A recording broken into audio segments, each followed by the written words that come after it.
for what he says is stealing that proposal. Of course, she announced that she also supports this idea of no taxes on tips in August as well. So you'll hear a lot of that today. I also think you can expect a little bit of a reaction to Harris's speech last night. Boris, Brianna? It will be the first time that we will hear Donald Trump speak publicly in a venue like this since the DNC wrapped up when we heard Harris's speech last night.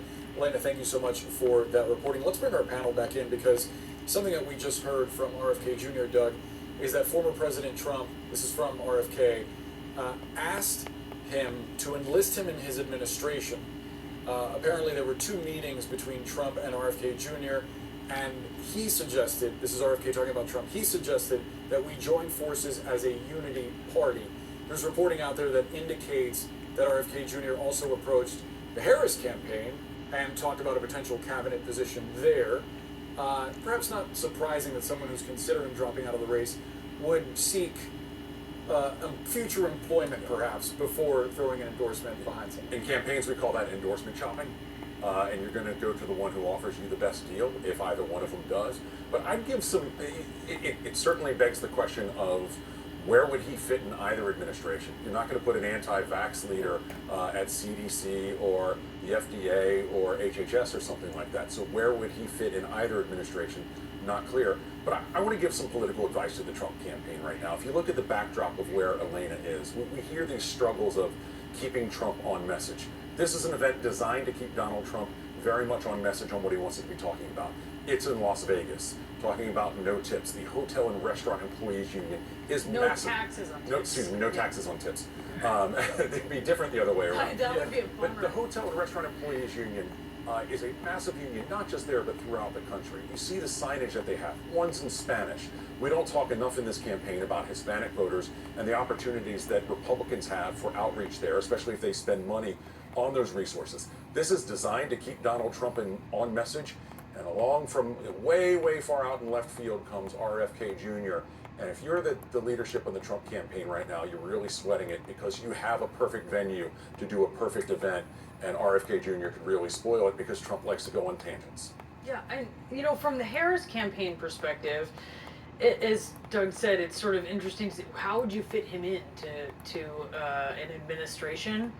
I don't see how you really would in that perspective, so perhaps not surprising that he went with the better deal for himself, which would be Trump. Well, and I've been reaching out to campaign sources to learn more about this approach that he says that he did to the campaign, to see if he had a position in a future administration should the vice president win. I will note, though, it's worth remembering that when it was President Biden as the Democratic candidate, he actually coalesced the Kennedy family together for a formal endorsement earlier this year, because even at that point, the campaign was well aware that this third-party run could influence the outcome of the election. And so they, knowing this legacy name, brought together this family to formally endorse President Joe Biden at the time, and essentially sort of implied this near universal rejection of one of their own relatives that was running for president. So that just shows you how the campaign has been watching this unfold and how early on they were already getting the other members of the Kennedy family to stand behind the candidate at the time. And the Kennedy family actually just put out a statement, but before I get to that, I just want to point out former President Donald Trump has taken to the podium there. It appears that he is set to speak at any moment, but the music in the room is still on. We'll see how that gets sorted out.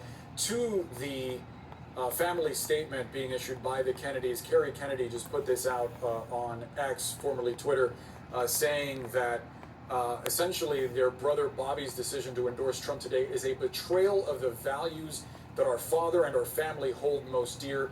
It is a sad ending to a sad story, and it is signed by 5 members of the Kennedy family who, as you noted, Priscilla, had joined President Biden a few months ago in putting out an endorsement of Biden as president and essentially stepping away from RFK Jr.